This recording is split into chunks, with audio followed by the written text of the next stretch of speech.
Está aquí para pasarlo. Ya puedes grabar, ok. Bien, jóvenes.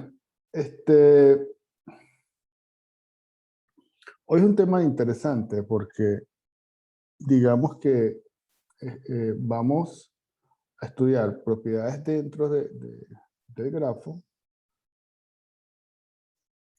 que después cuando uno hace la modelación, o sea, cuando uno plantea el grafo como parte de modelar algún problema concreto, uno siempre trata de estudiar, cuando yo le digo, cuáles son las propiedades o las estructuras dentro del grafo que me ayudan a resolver el problema.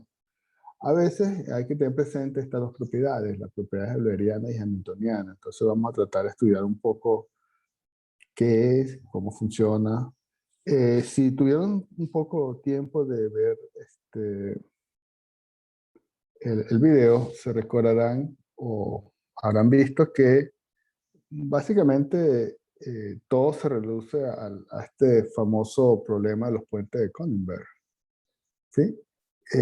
Y es interesante porque este problema, al igual que su solución, son como el acta de nacimiento de la teoría de grafos, porque muy pocas áreas de las matemáticas tienen una fecha de nacimiento tan exacta como 1736, cuando el Euler decide agarrar este rompecabezas como un verdadero problema matemático y se dedica a resolverlo. Y al igual como piensa un poco los matemáticos, lo vio más allá de Cronenberg. O sea, dice, bueno, yo podría agarrar las cuatro islas A, B, C, D y plantearme el recorrido como si fuese una combinación de 7 letras. Y entonces él decía, bueno, yo puedo intentar crear todas las posibles órdenes de letras y analizar cada una de ellas y ver si cada una de ellas es un trabajo horrible, dice él, es verdad, pero es una solución. Es como yo le digo cuando uno trata de resolver un problema, uno puede pensar, esta solución es factible, sí, puedo llegar a la C, pero queda otra duda, dice, bueno, pero entonces si después me cambian el puente o me cambian el problema o si quisiera llevarlo a otra ciudad, la solución que yo haya logrado aquí sirve nada más para Cronenberg, pero yo quisiera, como matemático, conseguir una solución que sirva tanto para Cronenberg como para todo tipo de problemas que me den. Entonces, eso fue lo que ayudó un poco al origen de esta teoría de grafo. Y hay un comentario, hay una anécdota interesante, porque en la misma época de Euler existía la geometría, y claro, para los que han visto geometría, recordarán que un poco la geometría tiene que ver mucho con las proporciones y importa las medidas, ¿no? Si los triángulos tienen las mismas longitudes, entonces son congruentes, pero hay un tema de medida, de longitudes, tanto de ángulos como de radios, y uno compara magnitudes. En cambio, en este tipo de problemas pareciera algo geométrico, porque es algo visual que está dibujado en el mapa y hay unos puntos y unas cosas que había que ver. Pareciera geometría, pero no hay ninguna medida, porque que el puente mida de AC, mide 7 metros, 10 metros, o que sea, no es relevante para el problema. Y Leibniz había hablado un poco sobre esa geometría que le llaman la geometría de la posición. Y ya entonces después Euler, pensando en que este rompecabezas, que prácticamente a toda la población de la ciudad de Cronenberg en el siglo XVII y XVIII los intrigó tanto porque caminaron tratando de buscar esa ruta, la hizo que se dedicara y bueno, es el acta de nacimiento del telégrafo, ¿no? Lo importante son las posiciones, cómo se relacionan las cosas y ahora en estos tiempos cada vez más relevante ese punto. Bueno, lo cierto es que, tal como vieron en el video, más o menos sabrán que lo que hizo fue que agarró cada isla y lo convirtió en un punto, el C lo convirtió en un punto, la isla A en un punto, el otro lado del pueblo B lo convirtió en un punto y D lo convirtió en un punto. Y como no me importaban las magnitudes, sino las posiciones, entonces ahí es cuando un poco él agarró y consideró, a ver, aquí, un poco lo que vieron en el video, que son...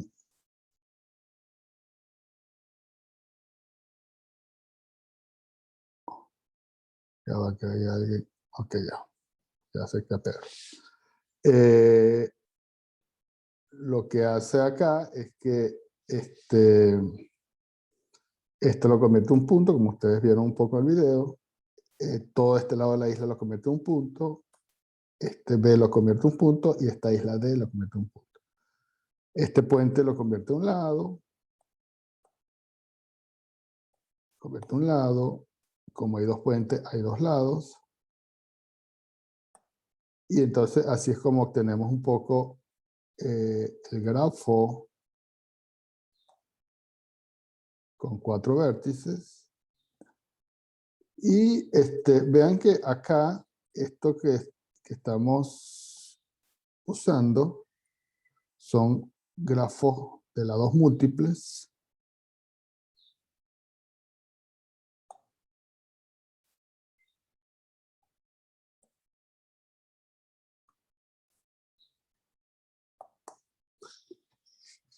Y bueno, en ese momento él se concentró, originalmente él no hizo nada de este dibujo, esto fue posterior, pero sí él estableció lo de las posiciones, las relaciones, y lo vio fue simplemente como un problema de ordenar las letras. Él considera que si yo hago si yo hago a ver, aquí. Si hago la secuencia A, C, quiere decir que pasé por uno de los dos puentes en A y C. Después si hago el D y vuelvo a poner A, usé el puente que va de C a D y después de A a B, y después si sigo a B, y así. Entonces al final él decía que recorrer los siete puentes era simplemente poner unas letras en orden. Las letras A, B, C, D, una letra de cuatro letras en orden, y entonces que esas letras respeten un poco eh, que, por ejemplo, la letra C, CB no va a estar porque no hay un puente entre C y B. Ese era el problema. Más o menos el video es muy ameno, me gusta mucho. Realmente uno no puede competir con esa capacidad de hacer. Por eso no voy a profundizar mucho sobre digamos, la historia o el problema. Y me voy a concentrar un poco en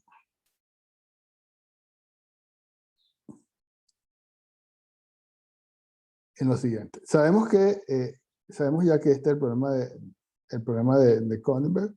Sabemos que más o menos de ahí sale el concepto de vértices aislados. Y entonces vamos a ver algunas definiciones necesarias para entender a profundidad este problema, ¿no? Recuerden que cuando nosotros vimos sobre el recorrido, vimos que los trayectos es un paseo o recorrido que no repite en ningún lado. Recuerden que los recorridos simplemente permitía que en una secuencia de vértices donde cada lado entre un vértice y el otro, si hay dos vértices consecutivos, hay un lado entre ellos. El recorrido era muy libre, decía, bueno, repite todo lo que quieras, haz todo lo que quieras. Siempre y cuando existe el lado, para mí no hay problema. Pero cuando nosotros nos concentramos en los recorridos que no permitían repetir eh, lados, entonces decidimos llamar a esos tipos de recorridos trayectos. Y recuerden que cuando hablábamos que no repetía vértices, y decimos llamar camino. Pero concentrarnos un poco en el tema de los trayectos que no repiten lados, un trayecto cerrado, vamos a usar la palabra circuito, como para diferenciar con los caminos cerrados, que son ciclos, para no estar diciendo, está especificando trayecto cerrado o ciclo cerrado. Entonces, en este caso, un trayecto cerrado va a ser un circuito, perdón, y llamaremos un trayecto euleriano cuando ese trayecto tiene la capacidad de primero, sea un trayecto, o sea, quiere decir que en ningún momento repite un lado y además incluye todos los lados de eje. Entonces, más o menos ya se empieza a aparecer el problema de los puentes de Cronenberg, porque recuerden que recorrer un puente es como recorrer los lados. Entonces, como yo quería recorrer todos los puentes, quiero recorrer todos los lados. Ahora, esto de trayecto euleriano es más o menos como que puedo salir de un lado de la ciudad, o una de las islas, recorrer todos los puentes y terminar en otro lado. Eso sería más o menos un trayecto euleriano. No le exijo que llegue al mismo punto de origen, pero sí que recorran todos los lados del grafo. Si lo logra hacer, entonces decimos que el grafo tiene un trayecto euleriano. El otro concepto que más o menos, pero en su versión cerrada, es el circuito euleriano. El circuito euleriano es simplemente un circuito, o sea, un trayecto cerrado o un trayecto que no, un recorrido que no repite camino, no repite lado, que es cerrado, o sea, que comienza y termina en el mismo punto, y además, si ese trayecto cerrado o circuito contiene todos los lados del grafo, se dice que es un circuito euleriano. Al circuito le llamo de esa manera. Pero si un grafo contiene un circuito euleriano, al grafo se le llama euleriano. Recuerden que yo todavía no puedo saber si un grafo es euleriano hasta que yo muestre un circuito que recorra todos los lados. Entonces son dos términos un poco parecidos, pero levemente diferentes. El grafo euleriano es un grafo que dentro de él debe tener algún circuito que recorre, un circuito que recorre todos los lados, o un circuito euleriano. Por ejemplo, este grafo que está acá, yo quisiera construir un circuito euleriano, y para ello tendría que partir de un vértice que está acá, tratar de recorrer todos los lados sin levantar la mano. Más o menos esos son los juegos que se plantea el grafo euleriano. Un grafo euleriano, cuando tú puedes dibujar el mismo grafo sin levantar la mano, entonces ese sería más o menos el grafo euleriano. Por ejemplo, este que está aquí no se puede dibujar. Este que está aquí, si yo trato de dibujarlo, o sea, de dibujar todos sus lados, comencé mal con ese. Yo tendría que, si parto de acá, recuerden que para mí no tiene ningún problema repetir vértices. El único problema que tengo yo, por aquí me fui mal. Porque si yo ya me voy por aquí, no, estoy bien. Vean que recorrí todos los lados, o logré dibujar sin levantar la mano. ¿Sí?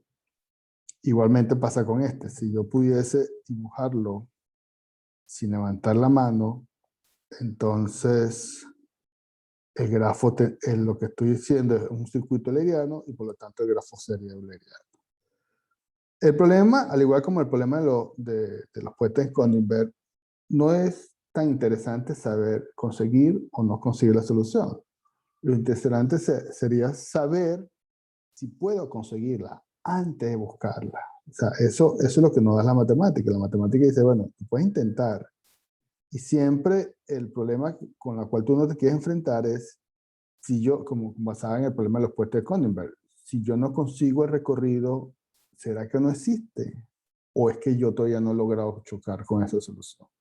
Igual pasaría con cada uno de estos grafos. Si, por ejemplo, este que está aquí, que es más pequeño, un poco la intuición me puede ayudar a entender o a mostrar que ese recorrido no se puede conseguir, o este que está aquí, intenté y lo logré, y bueno, sí tiene recorrido, pero eso lo hace muy intuitivo. Lo interesante sería plantearse ¿hay alguna manera de antes de yo intentarlo y sobre seguro decir, no, tranquilo, que sí vas a conseguir la respuesta?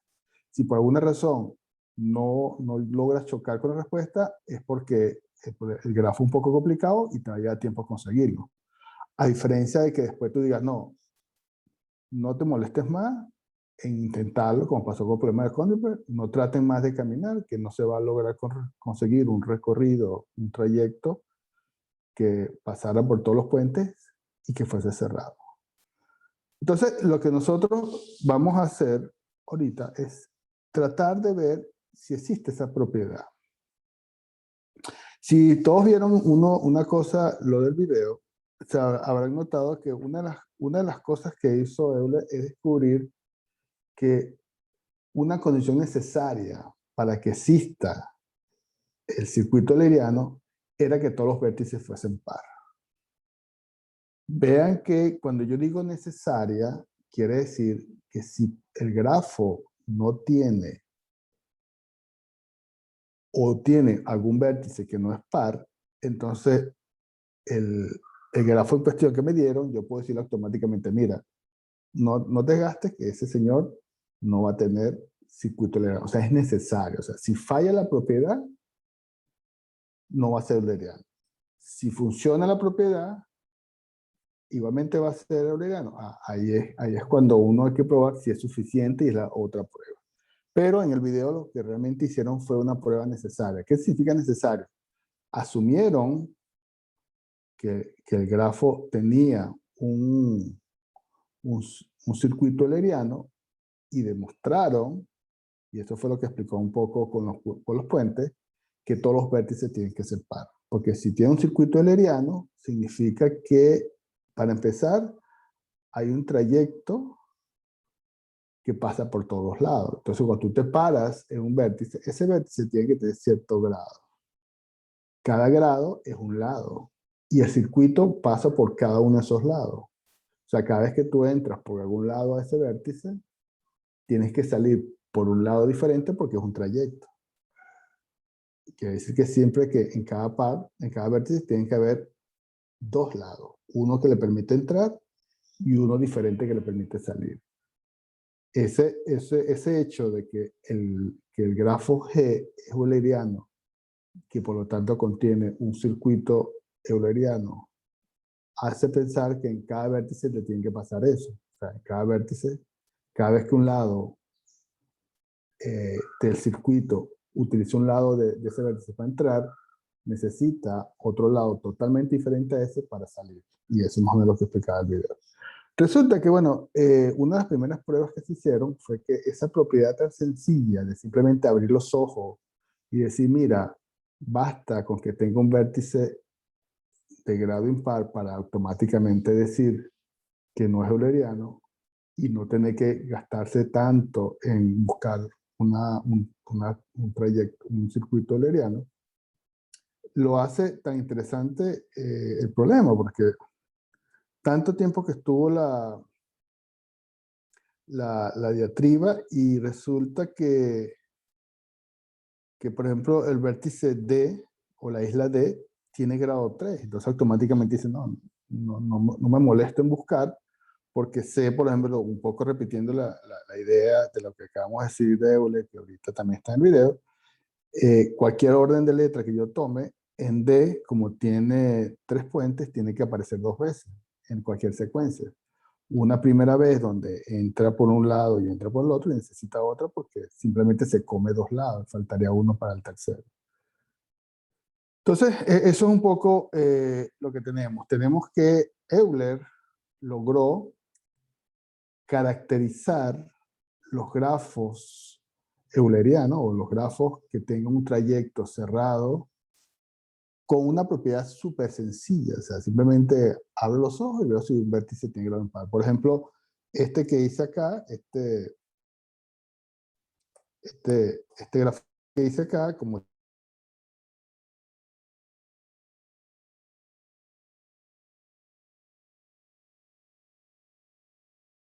antes de eso, el grafo es pequeño y yo podía fácilmente argumentar por qué no se va a conseguir ese camino euleriano. Pero este segundo, que tiene más lados, o este que está aquí, que tiene mucho más lados, uno puede decir, bueno, resulta que todos estos vértices que están aquí tienen grado 4, 4, 4, 4, 4, 4, 4.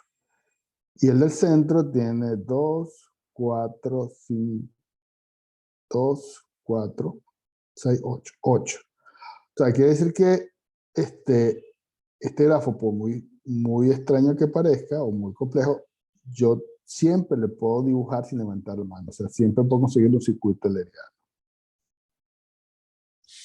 Lo interesante de esto es que yo puedo lograr hacer eso de diferentes maneras. Vean que yo puedo, vean, para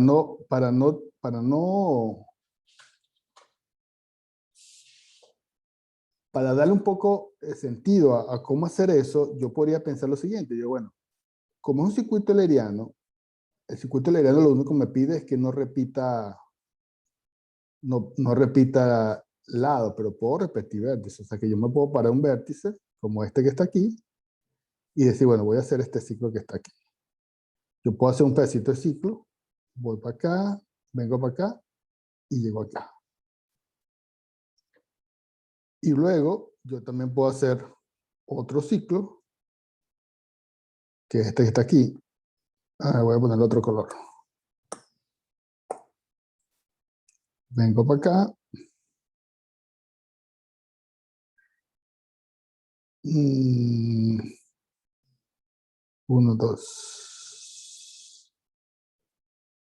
Entonces vengo para acá, vengo para acá, vengo para acá, vengo para acá, vengo para acá, vengo para acá, vengo para acá. Vean que el ciclo azul y el ciclo negro, los dos son ciclos para empezar, porque los dos no repiten vértice. Aunque si yo uno los dos ciclos, vaya a repetir este vértice que está aquí, a mí no me molesta, porque es un circuito euleriano. El circuito euleriano repite vértice, pero no puede repetir lado. Pero vean que ese circuito euleriano que tanto estoy buscando, puede ser la unión del circuito este azul que hice acá, cuando me fui por acá, me fui por acá, me fui por acá, me fui por acá, subí acá, bajé y después volví a subir. O el negro. Entonces, yo podría decir que una estrategia para buscar ese circuito euleriano o esa manera de dibujar el grafo sin levantar la mano, puede ser ir construyendo algún ciclo, después construir otro ciclo totalmente disjuntos, que no repiten de un lado, y entonces ellos tienen que estar pegados por algún vértice, y así yo logro cubrir todo. Entonces, igualmente, si yo me parara acá, yo dije, bueno, yo puedo, esto que está aquí es un ciclo, ¿no? Puedo tomar este primer ciclo, y después podría construir otro ciclo que trata de cubrirme los lados que están adentro. Por eso puedo repetir vértices. Bueno, a mí no me molesta eso. O yo podría hacer también algo tan sencillo. Puedo construir puros ciclos de esta manera, así, desde adentro de acá. Lo otro que puedo hacer es construir ciclos así. Este es un ciclo. Y así, el punto está, jóvenes, que yo estoy tratando de ver es lo siguiente. Si yo me concentro en saber si un grafo contiene ese circuito euleriano, yo simplemente abro los ojos, veo los grados y digo, mira, todos los vértices son pares. Sí lo va a tener. ¿Cómo lo consigo? Tú me preguntaste una cosa a la vez y con este teorema yo puedo decirte si existe o no existe. Pero de otra manera también yo puedo decirte, como un circuito euleriano es un trayecto y por lo tanto puedo repetir un vértice. Yo me puedo parar un vértice y de ese vértice construyo un ciclo y después de ese vértice construyo otro ciclo disjunto del anterior. Entonces yo puedo agarrar un ciclo, como que tomo el ciclo, quito ese ciclo y voy viendo qué me queda y con el que resto construyo otro ciclo y así voy construyendo ciclo tras ciclo, todos ellos disjuntos, y cuando yo termine a partir de ese vértice como pivote, yo habré construido un circuito euleriano, porque yo puedo unir cada uno de esos ciclos. O sea, yo pienso algo así como esto. Aquí hago un ciclo, aquí hago otro ciclo, agarro otro ciclo, y la unión de cada uno de ellos, aunque repiten este vértice, es un circuito euleriano. Cada uno de ellos son un ciclo. Entonces, ese procedimiento me ayudaría un poco a construirlo, cómo construyo ese circuito. Entonces, si yo necesitara una estrategia, en vez de ir aleatoriamente, yo podría partir de un vértice y tratar de construir un circuito ahí. Y después a partir de ese circuito construir otro circuito que parte de ahí y así otro y otro y otro hasta que logre recorrer todo. Si todos los vértices son pares, se supone que se debe lograr. Bien, el objetivo del teorema que tenemos acá es justamente ese. El objetivo de ese teorema es un poco probar que el grafo euleriano se puede ver de dos maneras diferentes. Una primera manera, que es simplemente decir si todos los vértices son pares, que me llevaría a responder la pregunta, mira, este grafo, dale que sí tiene circuito euleriano, no te preocupes. O ya no te angusties, ya viste que un vértice es impar, ni te molestes en buscar más, porque él no va a tener un circuito euleriano. Y la tercera propiedad, o la segunda manera de caracterizar el grafo euleriano, es demostrar que el grafo se puede particionar en ciclos disjuntos. O sea que si uno tiene un grafo, como digamos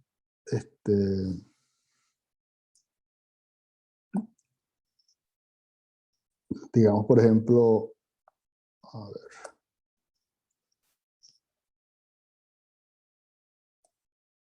como por ejemplo, a ver, poner en negro.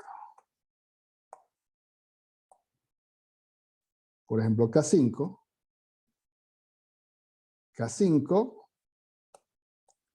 todos los vértices tienen grado 4, entonces K5 debe ser traciable. Y vean que yo lo que digo es que todos los lados de K5 se dividen en dos C5. Un C5, que lo voy a poner aquí de negro, y otro C5, que lo pongo azul. Esto es lo que significa que los lados están particionados en ciclos disjuntos. Vean que el ciclo azul no tiene nada que ver con el ciclo negro, pero todos los lados de K5 están dentro de la unión de esos dos ciclos. Entonces eso es lo que se llama que los lados de un grafo se puede dividir en ciclos lados disjuntos. Entonces vean que es una característica diferente, pero esa característica diferente ayuda al cómo. El 2, él dice el qué, si hay o no hay. Y el 3 me dice el cómo, o sea, cómo encontrarlo.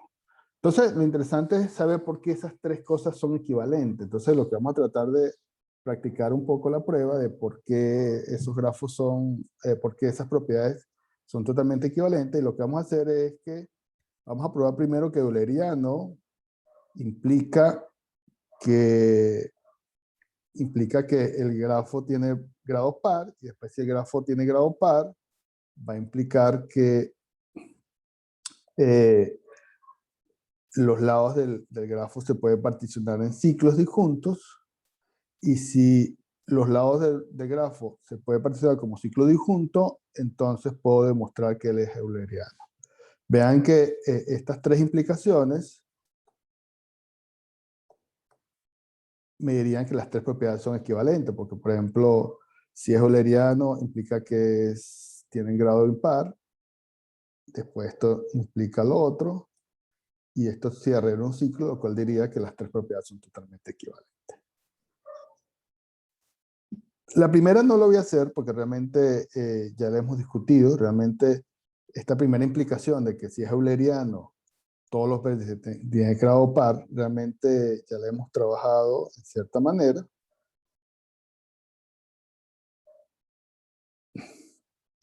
Es lo que acabamos de decir de que la existencia de ese circuito euleriano dice que para empezar como un circuito, no repite el lado. Quiere decir que en cada lado, cada vértice, un lado que entra tiene que salir por un lado diferente. Pero el ser euleriano significa que todos los lados están en ese circuito. Quiere decir que los vértices adyacentes, los lados adyacentes a cualquier vértice, pertenece a C. O sea, quiere decir que esa idea de entrar y salir por el mismo, a un vértice por lado diferente, siempre se va a cumplir, por lo tanto tiene grado par. Entonces, esa primera implicación de que uno implica dos, el euleriano implica que los grados son pares, es sencilla, ya lo hemos discutido. Lo interesante sería ahora ver Ah, profesor, ¿cuántas implicaciones hay que probar? 3. La Tres. que diga que euleriano implica que los grados son pares, es la que acabamos de discutir y que la hemos dicho varias veces. La segunda, 2 implica 3, que si tiene grado par, entonces G se puede dividir en ciclos disjuntos. Y la tercera es que si G se puede dividir en ciclos disjuntos, entonces es un grafo euleriano. Es como un circuito. Eh, y no habría la implicación 2, 1. No hace Ah, falta porque si necesitas implicar que 2 implica 1, te vas por el camino del 3. ¿Por qué si un vértice de grado par es euleriano? Ah, porque si tiene grado par, entonces se puede dividir en ciclo disjunto, y si puede dividir en ciclo disjunto, entonces es euleriano. O sea, puedo usar ese argumento, o sea, ese puente, esa doble implicación. y luego Entonces, no habría que implicar, no habría que hacer el 3, 2. porque si necesitas hacer el 3-2, tú dices, bueno, si los lados de G se pueden dividir en ciclo, entonces es euleriano, y si es euleriano, entonces tiene grado par. O sea, quiere decir que Ah, no tendría sentido hacer el 3-2 porque tienes una especie de ciclo que si por alguna razón quieres demostrar que 3 implica 2, das la vuelta. Dice, bueno, como 3, para demostrar que 3 implica 2, yo digo que como G se particiona en ciclo disjunto, entonces es euleriano, y si es euleriano, tiene grado par. Ah, por tanto, he demostrado que si tiene lados, si los lados de G se puede particionar, entonces tiene todos sus vértices son de grado par, dando la vuelta. Por eso es que si yo tengo esas 3 implicaciones puestas, las otras de doble dirección, en la dirección contraria, tanto de 3 para 2 como 2 para 1, no hace falta porque simplemente se da la vuelta por otro lado. Se usan las implicaciones ya probadas. Entonces, la primera, que es 1 implica 2, ya la hemos trabajado, ya en tanto el video como lo que dice en la clase. La segunda es un poco interesante, porque la segunda la vamos a hacer por inducción, pero una inducción sobre el número de ciclos. ¿Sí? Entonces, vean qué es lo que voy a probar yo. Yo voy a probar que si G tiene grado par, entonces todos los lados de G se puede dividir en ciclos lados disjuntos. O sea que todos los lados de G están en algún ciclo, y esos ciclos son disjuntos totalmente. Entonces, lo primero que yo me puedo preguntar es, la primera duda que puedo tener yo es la siguiente. Si un grafo tiene grado par siempre, ¿por qué va a tener ciclo? Para empezar, ¿cómo puedo saber si tiene, eh, se puede descomponer en ciclo disjunto? Primero tengo que saber que existe al menos un ciclo, ¿no? Y además lo que tengo como hipótesis es que tiene grado par. Ah, y que también que es conexo, ¿no? Es importante. Entonces, creo que esto lo hicimos en los exámenes o en el taller, es que vean que si tiene grado par, quiere decir que ningún vértice tiene grado 1. ¿Sí o no? Ujú. Si todos son grado par, ninguno tiene grado 1. Ahora, recuerden que nosotros probamos que si un grafo es un árbol, siempre tiene al menos 2 vértices grado 1. Al menos siempre tiene 2 ojos. Siempre. ¿De acuerdo? Cuando hicimos lo del camino más largo, entonces los vértices más largos en el árbol son los que justamente tienen grado 1. Porque si no fuese eso los grado 1, entonces fuese hacia un vértice más lejos y no sería el camino más largo. Y si no, entonces tendría que ir para este lado y sería un ciclo, y por lo tanto no es un árbol. Lo cual significa es que entonces que justamente los extremos del camino más largo dentro de un árbol son los que tienen grado 1, al menos ellos dos. Entonces, todo árbol,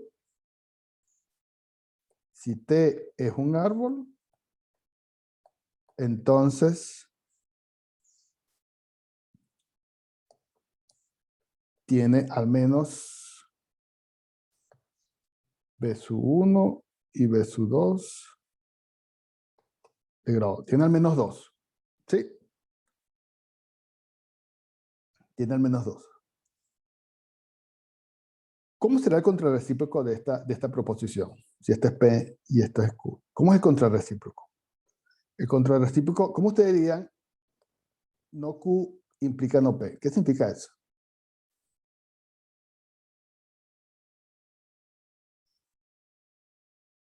¿Cómo negarían que tiene al menos 2 vértices grado 1 o tienes vértice grado 1?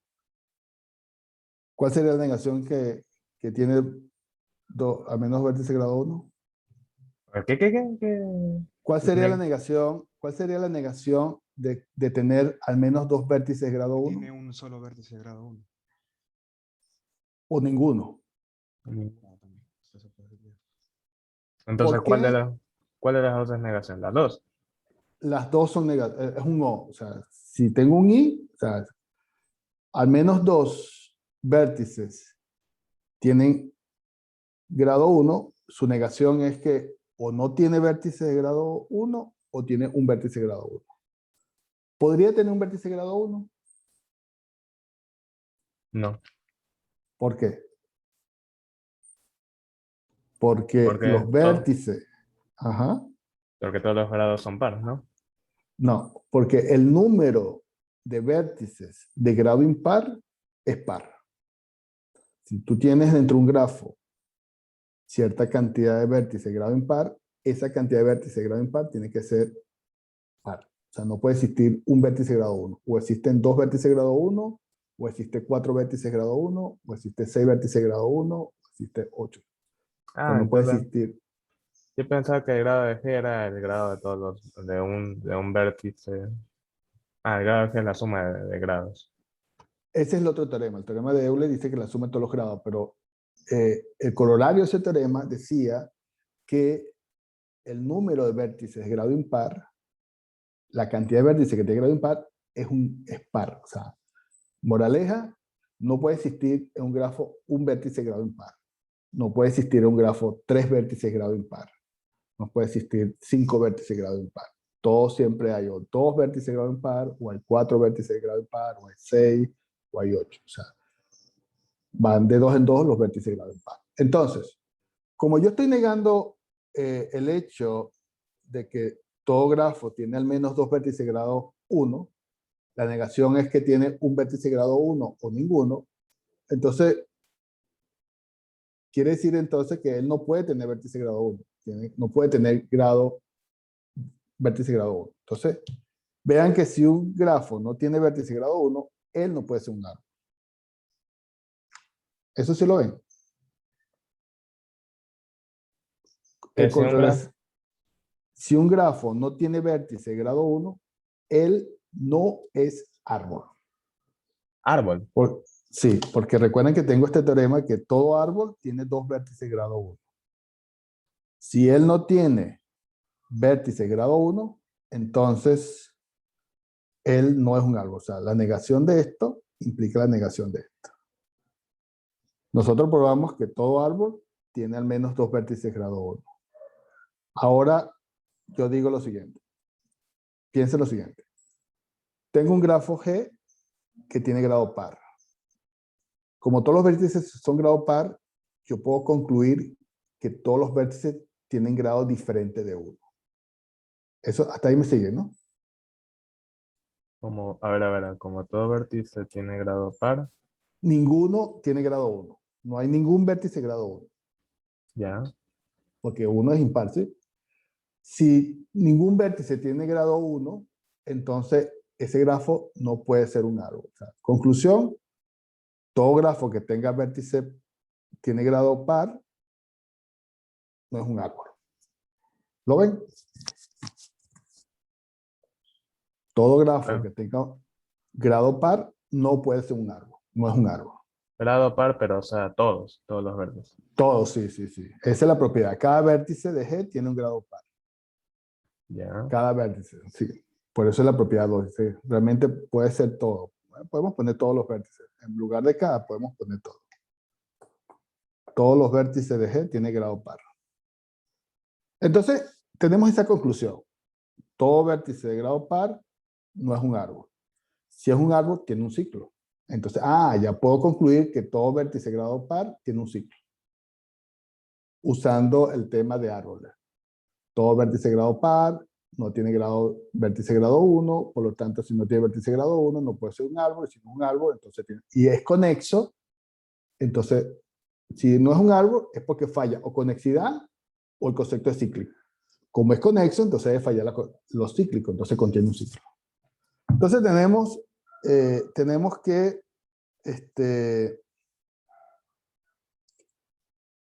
que el grafo tiene un ciclo, tiene al menos un ciclo, eso estoy seguro.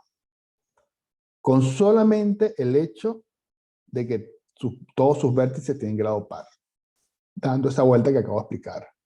Grado par implica ningún vértice grado 1, ningún vértice grado 1 implica no árbol implica que tiene un ciclo porque es conexo, G es conexo.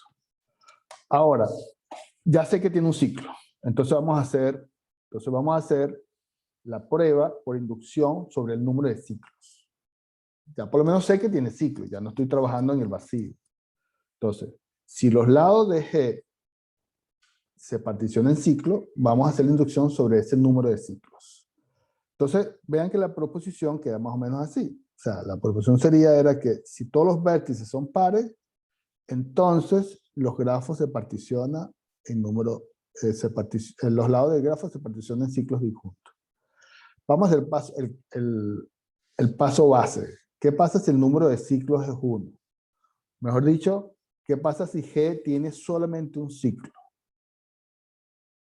Entonces, si G tiene solamente un ciclo, y además por hipótesis,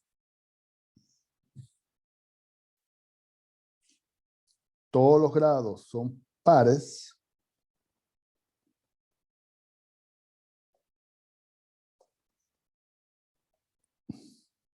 G tiene exactamente un ciclo.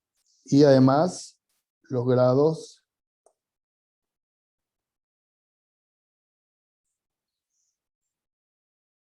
ok, ya. Los grados de los vértices es par. Si todos los... esto lo dejo como ejercicio. Tal vez me gusta como para un examen porque es una demostración sencilla y corta. Voy a este ejercicio. ¿Sí? Es el siguiente. Si los grados de B es par,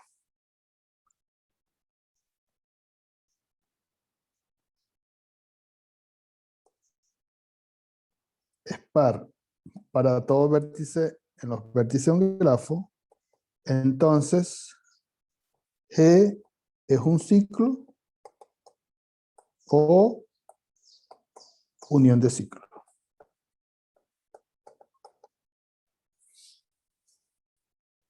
¿Sí? Vean que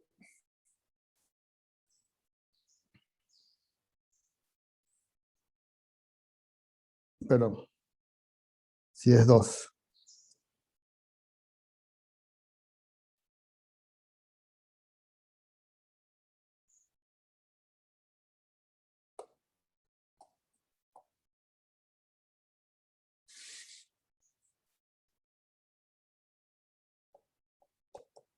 Vean que si ustedes tienen grado 2, todos tienen que ser así.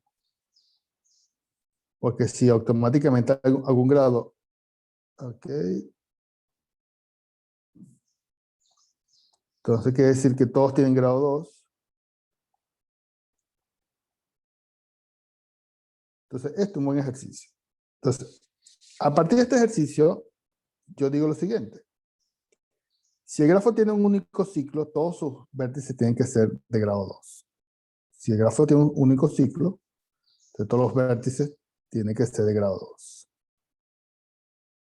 Entonces, si G tiene exactamente un ciclo, todos los vértices tienen grado 2. Si todos los vértices tienen grado 2, entonces o es un ciclo o es S sub n, o es una unión de ciclos. Pero como es Ah, conexo, entonces tiene que ser C sub n. pero no habría Entonces, más puntos y caminos, bueno, más puntos y lados en G. O G es todo el eh, ciclo, ¿no? Estoy suponiendo que G es todo el ciclo. el problema es que estoy suponiendo que tiene exactamente un ciclo. Si tuviese otro grado diferente, entonces tendría dos ciclos. Si te vas para otro lado, si te vas para otro lado y decides ir por acá, ¿sí? Resulta que ya este vértice tiene grado impar.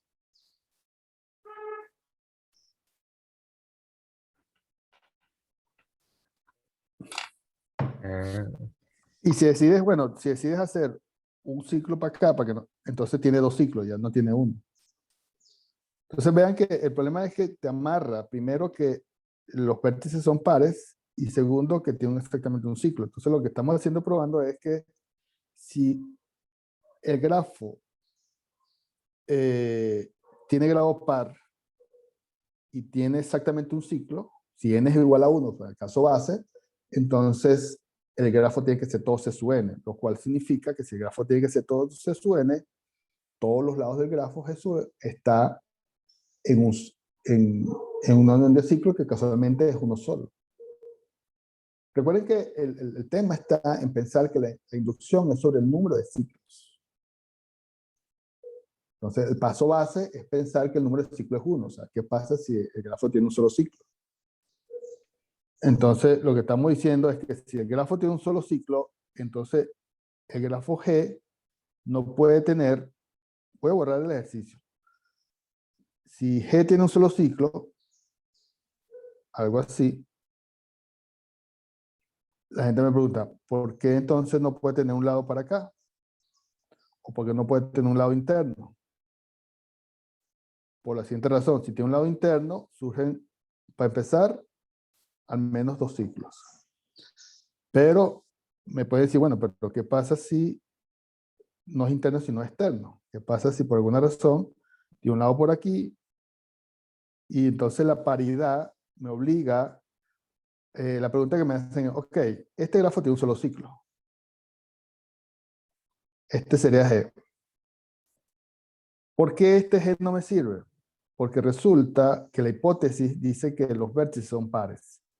Si por alguna razón este vértice tiene un lado fuera del único ciclo que tiene el grafo, él tiene que tener un lado que le llegue otra vez, porque los grados son pares. Siempre. Entonces esto obligaría a construir dos ciclos. O sea, la paridad y la unicidad del ciclo dice, va a tener como consecuencia que G tiene que ser todo C sub n. O sea, quiere decir que G no tiene ningún otro lado para ninguna otra parte, ni hacia adentro del ciclo, ni hacia afuera del ciclo. Entonces, eso probaría que G se particiona en un solo ciclo disjunto. O sea, que recuerda que la hipótesis es que el grafo se particiona en ciclo disjunto.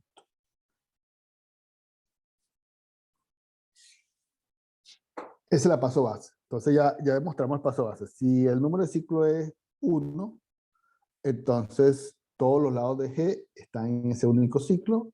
Moraleja, se cumple la tesis del problema. Los lados de G se pueden dividir en ciclos. O sea, cuando digo los lados de G significa esto. Significa, esto lo voy a escribir un poco más matemáticamente. Es así.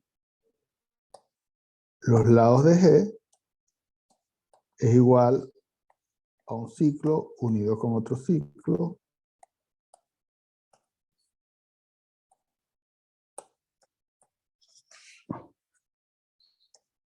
¿No sería mejor escribir en la unión grande? También puede ser como la unión desde I igual a 1 hasta R de S sub I. Y donde cada S sub I interceptado con S sub J es igual, son disjuntos. Ningún ciclo tiene con otro.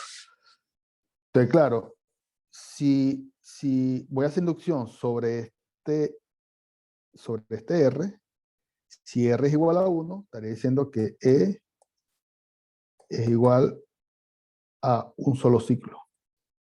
Si es igual a un solo ciclo, realmente lo estoy tratando de probar que los lados de G es igual a C sub n. O sea que todo el grafo G tiene que ser un solo ciclo. que es lo que acabo de probar. Ahora, el paso inductivo es el paso base.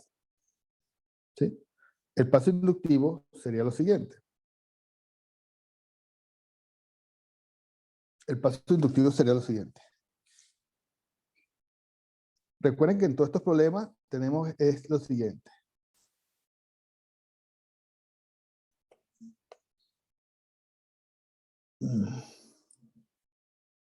Todo esto es que si los grados de B es igual a 2K, 2R,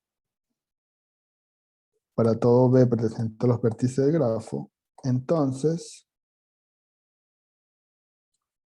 los lados del grafo es la unión de una cantidad de ciclos. Aquí se lo voy a hacer un poco así. Esta es la hipótesis inductiva. ¿Sí? ¿Ok? Y la tesis inductiva diría lo siguiente. Si los grados de B son 2 veces R para todos los vértices en B de G, entonces los lados de G se pueden escribir como unión de ciclos hasta K más 1. Entonces, básicamente lo que está diciendo es que si tú tienes una cantidad de ciclos menores que K más 1, entonces tú tienes que tratar de probar que con K más un ciclo puedes cubrir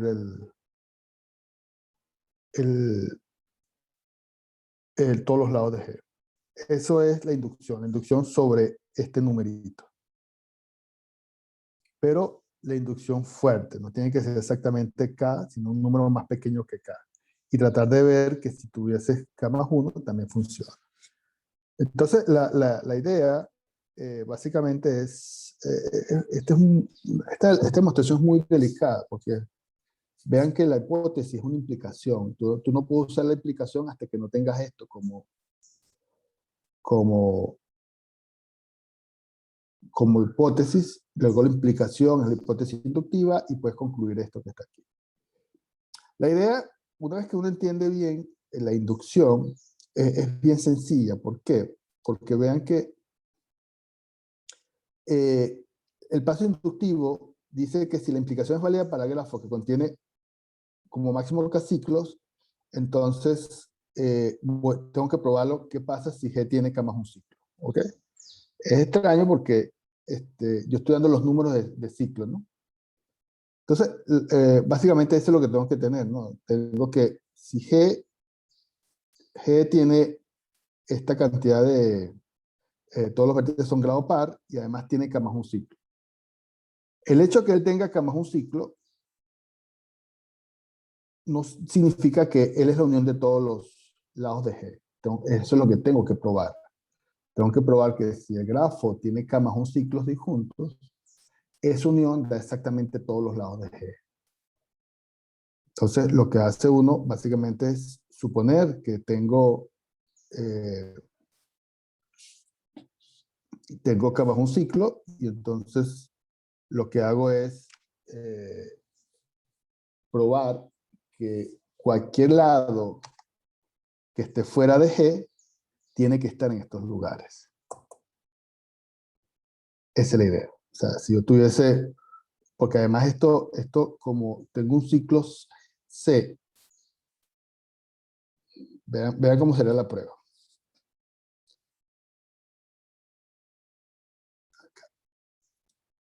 Considero un ciclo maximal. Si ese ciclo es maximal, él debe ser alguna de estos ciclos. Recuerden que yo lo que sé es que G tiene cierta cantidad de ciclos. Aquí está S1, aquí está S2, aquí está SK. Y entonces, lo que yo estoy seguro es que cada vez que yo tenga, y si yo tengo un ciclo C que es maximal, entonces ese ciclo C tiene que ser este lado, tiene que utilizar algunos lados del ciclo en cuestión. No puedo usar a medio, no puedo usar nada más este. ¿Por qué? Porque si C es un ciclo que utiliza varios, un ciclo C maximal que contiene algunos S sub I, si por alguna razón agarra solamente un solo lado de S sub K, entonces, ¿cómo llega al principio? Tiene que recorrer todos los lados. Porque además, esto se supone que estos son todos los ciclos que tiene el grafo, no tiene más ciclos. O sea, yo puedo decir, suponte que él tiene S más un ciclo, no tiene más. Entonces, cuando yo considero un ciclo C maximal, yo voy a tratar de ver que no hay ningún lado fuera de él.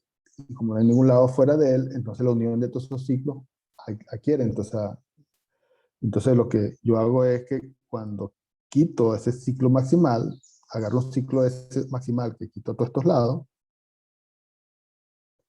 resulta que como todos los grados son pares, entonces yo puedo garantizar que por la hipótesis inductiva el resto está cubierto por ellos. Y a partir de ahí termino la demostración. No sé si está claro o explico mejor esa parte.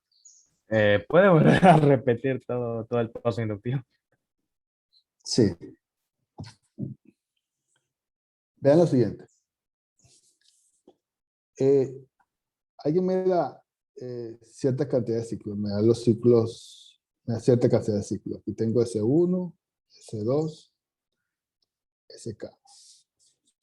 Entonces, resulta que yo puedo tomar el grafo G, y yo puedo tomar un ciclo dentro de G. Este es grafo G, yo puedo tomar un ciclo que está aquí, un ciclo C grande. Ese ciclo que yo estoy considerando acá, él va a usar algunos de los ciclos pequeños que están acá, pero no todos. Puede usar algunos. Puede usar S1 y S2 por decir algo. ¿Sí? Resulta que si yo agarro el grafo G y le quito el ciclo S1 y S2, ese ciclo, para empezar, los grados de ese grafo sigue siendo par. ¿Por qué? Porque como le quito ciclo, le estoy quitando en cada vértice de dos lados, de dos lados, de dos lados. Entonces, si originalmente era par, lo que queda sigue siendo par. Y luego, cuando yo le quito a este señor, resulta que voy a tener un grafo G con un ciclo menos. Y como tengo un grafo con un ciclo menos, la hipótesis inductiva me dice, mira, el resto de lo que sobra de G, que le quité este ciclo, lo que sobra ahí, él se descompone en uniones de ciclo. Y entonces, la hipótesis inductiva me dice eso. O sea, la hipótesis me dice, mira, si tú logras quitarme un ciclo dentro de G, entonces, por hipótesis inductiva, yo puedo decir que el resto de los lados del grafo G menos S1 se puede particionar en uniones de los ciclos disjuntos.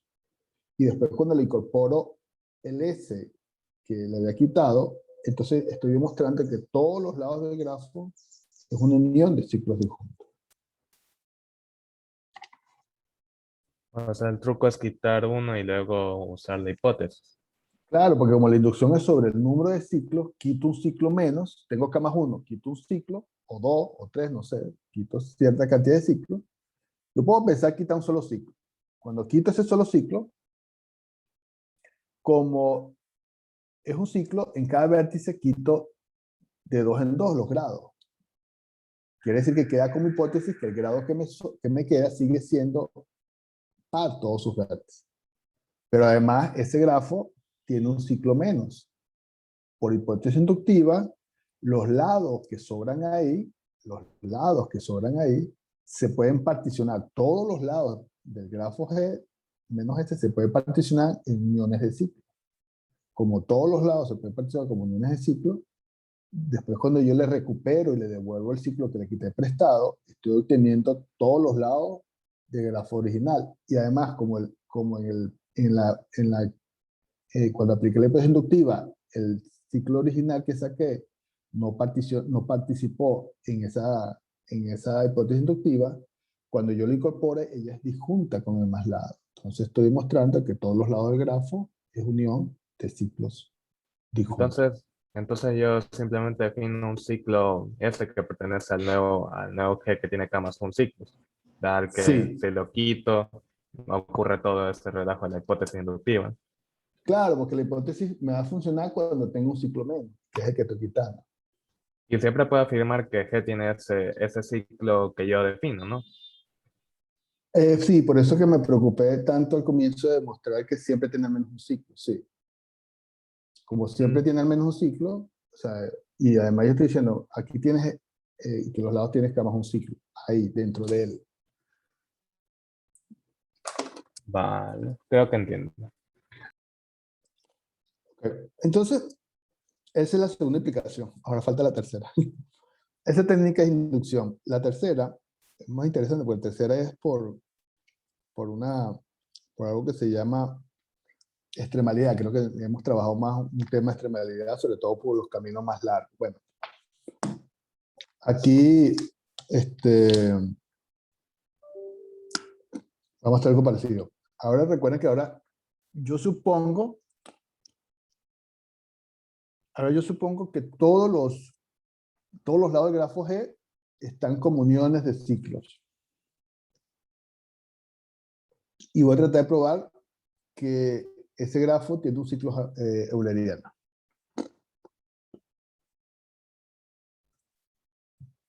La última implicación sería eso. Si un grafo este, tiene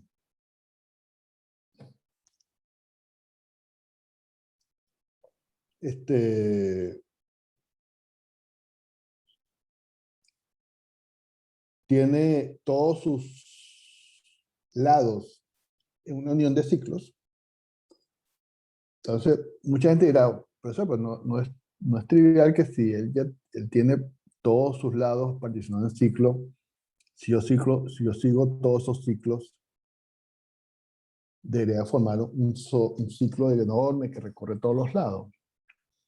Intuitivamente intuitivamente es cierto, pero tal vez una demostración formal podría tratarse de pensar en lo siguiente,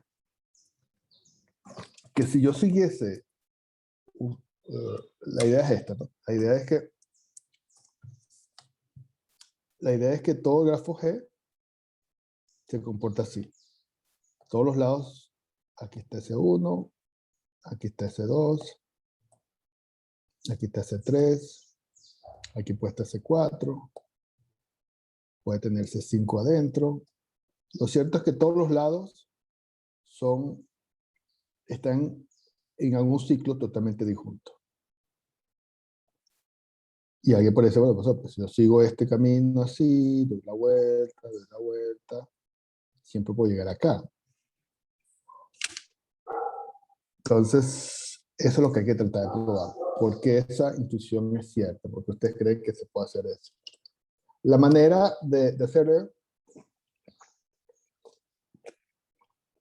pensar en que yo puedo considerar, bueno, cualquier ciclo que yo quiera formar, tengo que utilizar algunos de los ciclos que supuestamente existen, ¿no? Supuestamente estos ciclos aquí existen. Y yo puedo hacer un ciclo C que sea el más grande posible, que utilice la familia de particiones que teníamos. O sea, puedo construir un circuito, no me molesta repetir vértices, pero los ciclos son totalmente disjuntos. Si por alguna razón, lo que uno puede probar es que si por alguna razón uno deja a alguien por fuera, uno puede demostrar que este C no es máximo y puedo agregarle esto o un ciclo más. Y entonces, realmente, al final, va a ser De, euleriano. de nueva inducción, ¿no? No, esto es extremalidad. Yo Ah, puedo considerar ahora que C es el camino más largo, más grande, y que dejó algún ciclo por fuera.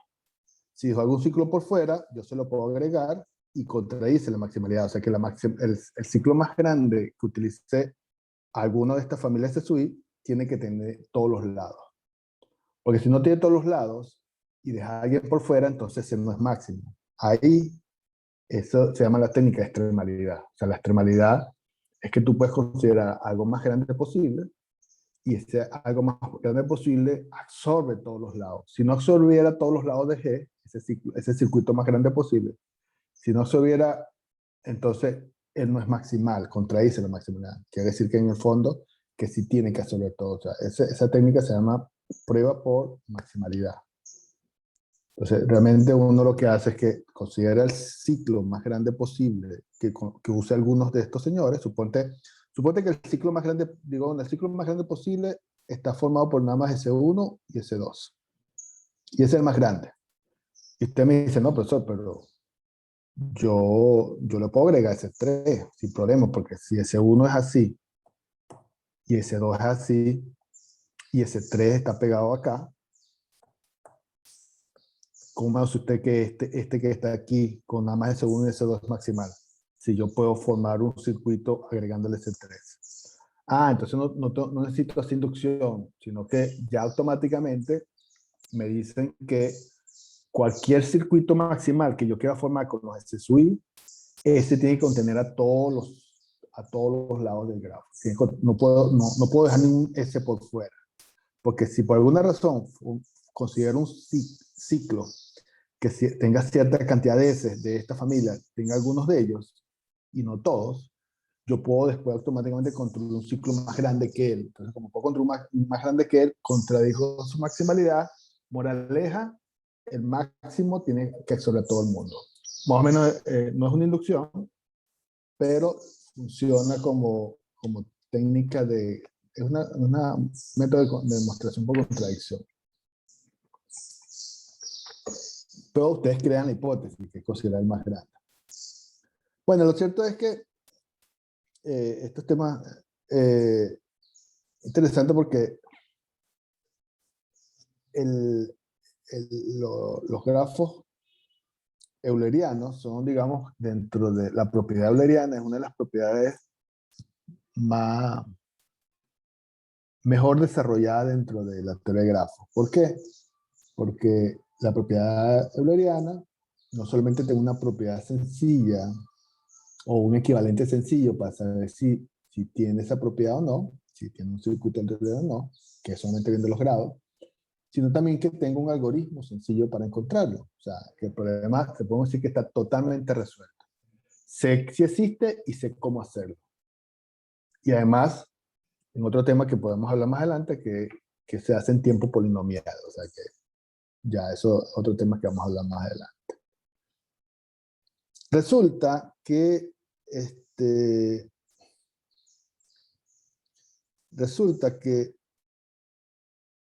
pareciese que recorrer, si uno se acuerda un poco en el dibujo que está aquí,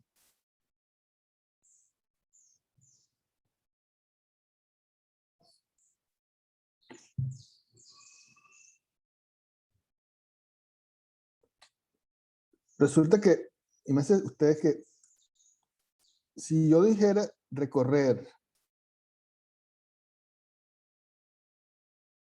este grafo, no todos los lados, sino todos sus vértices, para mí fuera súper sencillo, porque nada más yo haría esto que está aquí, y yo puedo recorrer todos los vértices sin repetir ninguno. Y aquí también, yo simplemente haría así, y puedo recorrer todos los vértices sin repetir ninguno. O este que está aquí, puedo recorrer todos los vértices sin repetir alguno. Entonces, pareciese que la propiedad de recorrer, hacer la misma pregunta que hicimos con respecto a un camino que recorra un trayecto que recorra todos los lados, o un camino que recorra todos los vértices, son problemas, digamos, duales, porque uno está para el mundo de la... Pareciese mucho más sencillo, porque por ejemplo que estos tres fue muy sencillo de encontrarle su camino que pasara por todos los vértices sin repetir vértices. Este que está aquí no repitió vértices, este que no repitió vértices, este que está aquí no repitió vértices. Pero resulta, misteriosamente, que ese problema es muy complejo. O sea, si uno plantea las mismas definiciones que dijimos con respecto a euleriano, sino con hamiltoniano, que es digamos, un camino que no, que recorre cada uno de los vértices exactamente una sola vez, todos los vértices del grafo que recorra una sola vez, sin repetir vértices. Bueno, ya cuando decís camino no repite vértices, ¿no? Pero que recorra todos los vértices del grafo, como vimos en el caso, parece más sencillo. Y vamos a tener dos tipos de grafos. Los traciables, cuando contiene un camino hamiltoniano, es un camino que recorre todos los vértices, y grafos hamiltonianos cuando contiene un ciclo hamiltoniano, que es un ciclo, es decir, no repite vértices, que recorre todos los vértices. Si supiesen, entonces la pregunta que sale de manera natural, ¿puede haber algo parecido como el euleriano? Algo así como que si los grados son par, entonces, si los grados no son par, entonces no va a ser euleriano. Es posible también que si algún vértice es impar, no va a ser hamiltoniano. Puede existir algo parecido. Entonces resulta que no, que por ejemplo, si ustedes ven este ejemplo que había puesto yo antes,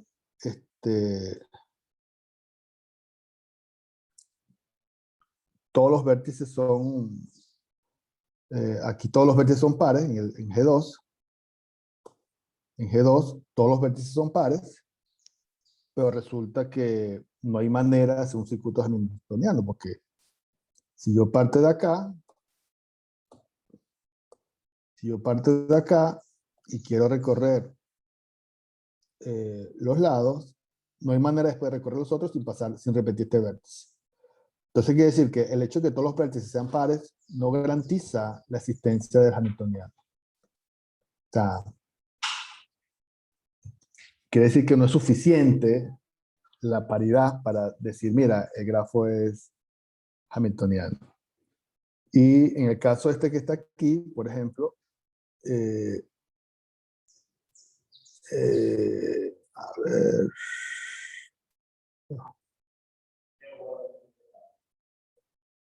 este que está aquí no es hamiltoniano. Y este que está aquí sí era, ¿no?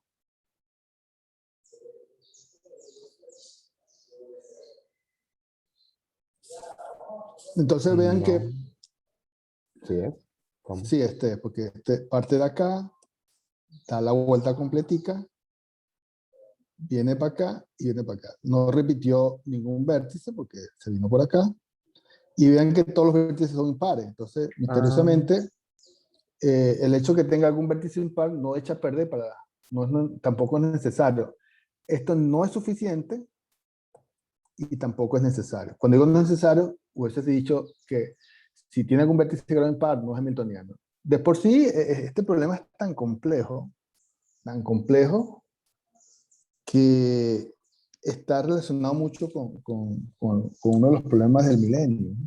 Por el problema de que resulta que los problemas computacionales, a ver si un problema se puede computar en tiempo aceptable o no, está muy asociado a sus complejidades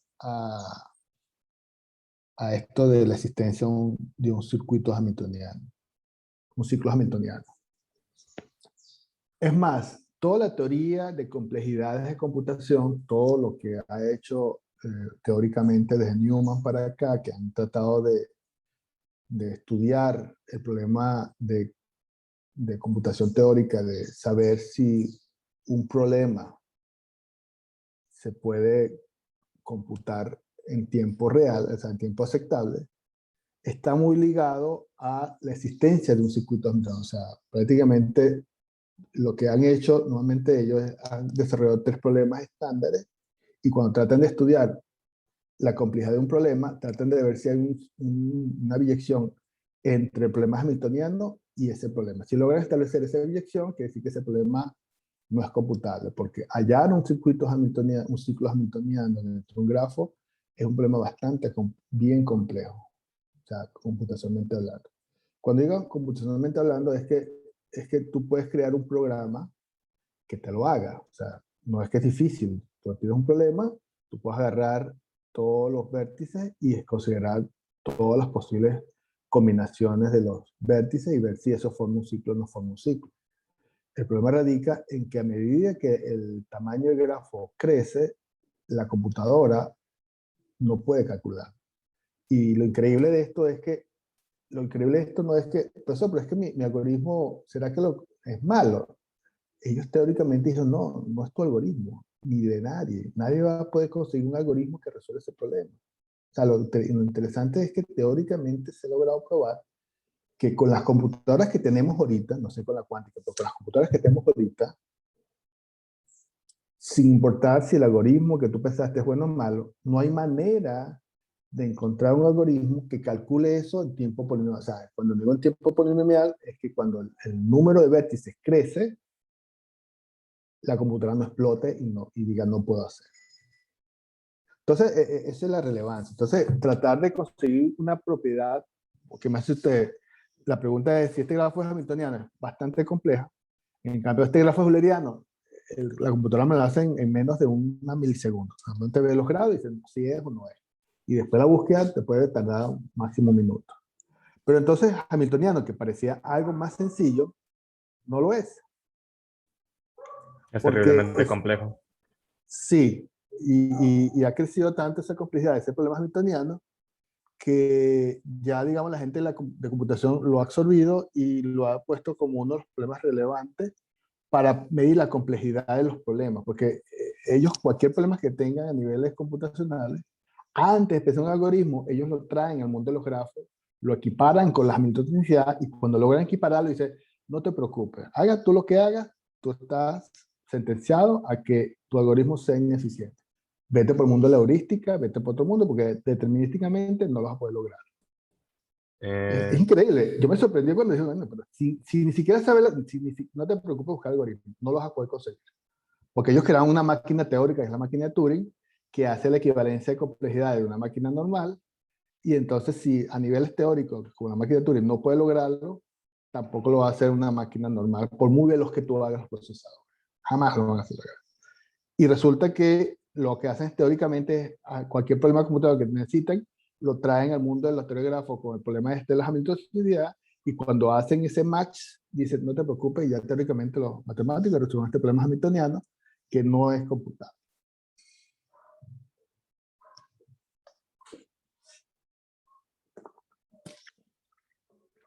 Bueno, entonces, indudablemente no voy a caracterizar, dígame. Iba a preguntar algo acerca de eso de los grafos hamiltonianos. En teoría, ¿tiene algo de relación con ese famoso problema de PSNT o Sí, algo así? sí, justamente sí, Ahí, tiene total relación. ahí, mamá. Porque resulta que eh, cuando clasifican los problemas como no computables, realmente lo que hacen es que hacen una biyección. O sea, teóricamente ya se logró probar digamos, ¿no? que este problema hamiltoniano no es computable. Y el mundo de la computación lo que hace es comparar con problemas matemáticos. Entonces la idea es tratar de ver si uno consigue, por ejemplo, esta propiedad que está aquí. Este teorema que está aquí está diciendo que si el grafo tiene un mínimo grado como n medio, entonces G es hamiltoniano. O sea, que el mínimo grado sea n medio, que por cierto es una propiedad muy fuerte, porque prácticamente está diciendo que todos los vértices tienen al menos n medio conexiones con todo el mundo. Entonces es una condición suficiente para que sea hamiltoniano. Pero no es necesario. ¿Por qué? Porque existen grafos hamiltonianos, por ejemplo, Cn, el ciclo, es un grafo hamiltoniano y su mínimo grado no es tan grande, es pequeño. Entonces, estas son propiedades que a veces funcionan como suficientes, pero no funcionan como necesarias. O sea, que no se ha logrado caracterizar la propiedad hamiltoniana con una propiedad, como digamos, que el grado sea par, que es algo polinomialmente calculable. ¿Por qué polinomialmente calculable? Porque si tú te das un grafo de 2 millones de vértices, él no va a tener problema de revisar 2 millones de números y ver si alguno de ellos es par para decir, mira, no es euleriano o si es euleriano.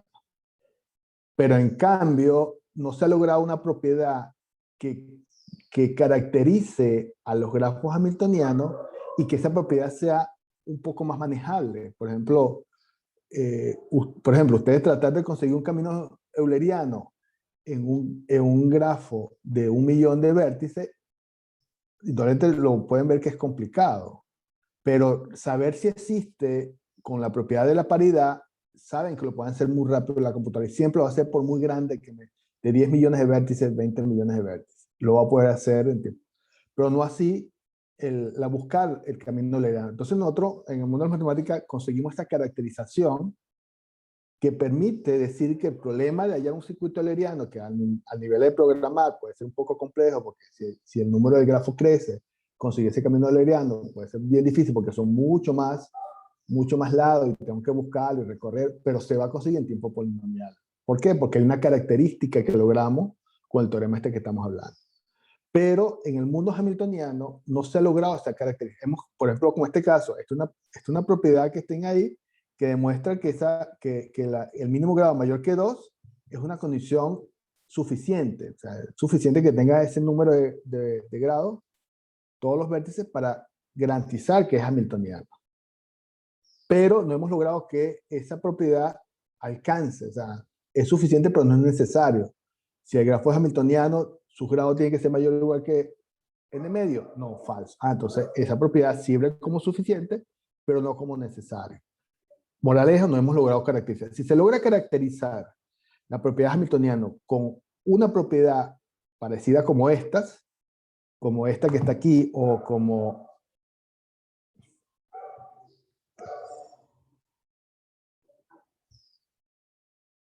esta que está aquí, por ejemplo, que la suma de los grados, dos pares no adyacentes, sea mayor que n, que esto suaviza un poco, no es tan fuerte como decir que todos los vértices tienen que tener grado mayor o igual que n medio. Esto es un poco más suave. Pero sigue siendo una propiedad suficiente que nos sirve, no funciona como necesaria.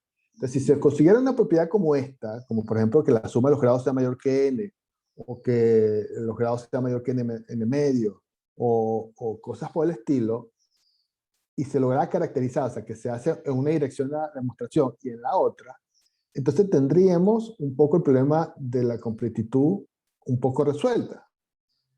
Y por eso es que, por ejemplo,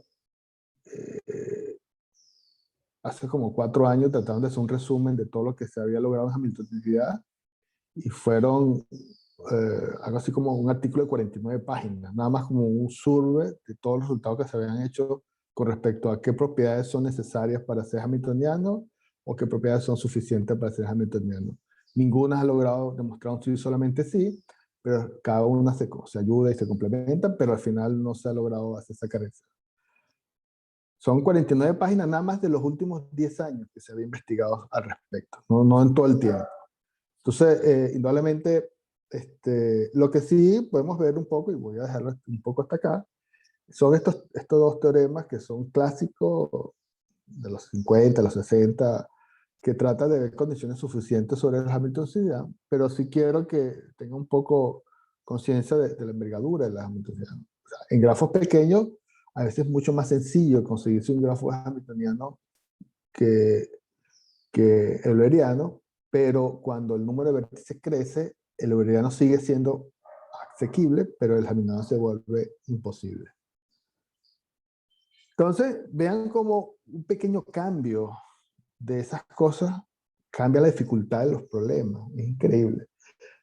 ¿A qué grupo de talleres le tocó el ejercicio que probara que si yo tengo dos caminos que tienen la longitud máxima, ellos no pueden ser disjuntos?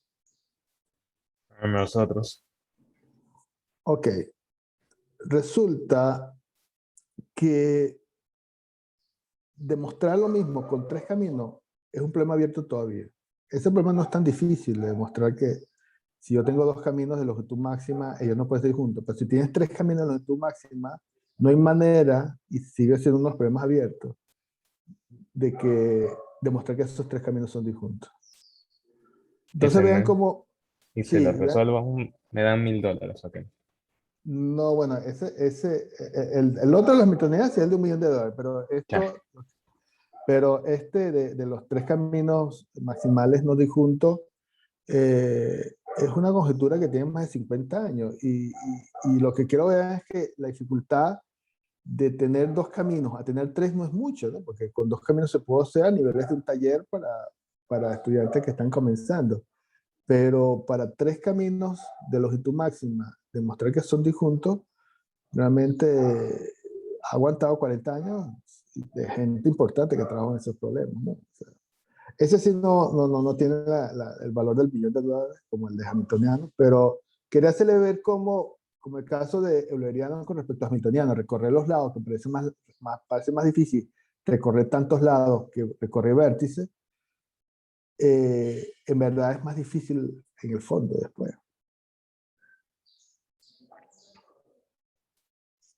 Pero bueno, la idea no es desanimarlo, pero lo que quiero es mostrarle un poco cómo alimenta la teoría de grafo diferentes áreas de conocimiento. Por ejemplo, la parte de computación, sin la teoría de grafo no hubiesen estudiado nunca, desarrollado Newman su teoría de las complejidades.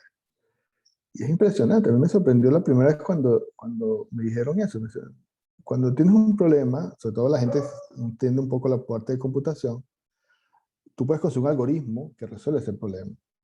Pero la eficiencia de ese algoritmo va a depender del tiempo que tarde en sacar la cuenta en función del tamaño del grafo o el tamaño del problema. Y teóricamente lograron crear una teoría donde, sin importar qué algoritmo tú diseñaras o implementaras, el problema podrías medir su dificultad sin siquiera hacer el algoritmo. Porque casi siempre uno lo que hace un algoritmo, calcula el número de operaciones que hace para sacar la cuenta y a partir de eso cuantifica y da un tipo de complejidad. Si el número de operaciones son exponencial, 2 a la n, algo así, el problema es NB complejo.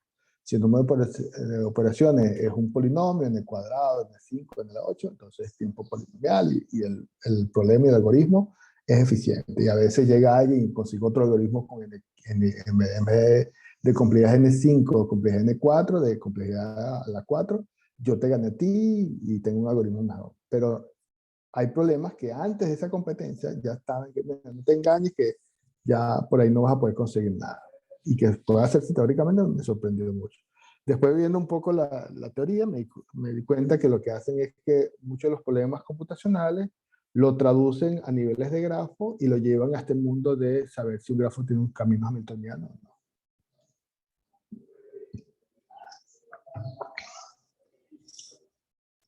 Bueno, jóvenes. Entonces, bueno, yo me conecto hoy a las 7. Déjame acordarme para ponerlo y hablamos. ¿Ok? Cualquier consulta, cualquier cosa, me comentan hoy. ¿Sí? Los dejo para que puedan comer con calma. Profesor, disculpe, ¿podría subir estas diapositivas a Teams para poder revisarlo? Sí, ya las puedo. Ok, Sí, ya las gracias. subo. Dale. Bueno, jóvenes, buen provecho. Estamos hablando, espero comenzar a corregir. Pero el grupo 7, esta noche sí le tengo su taller. ¿Ok? Gracias, profesor. Bueno, jóvenes, hasta luego. Ya, profe, gracias. Gracias, profe. Gracias, nos Gracias. vemos. Gracias.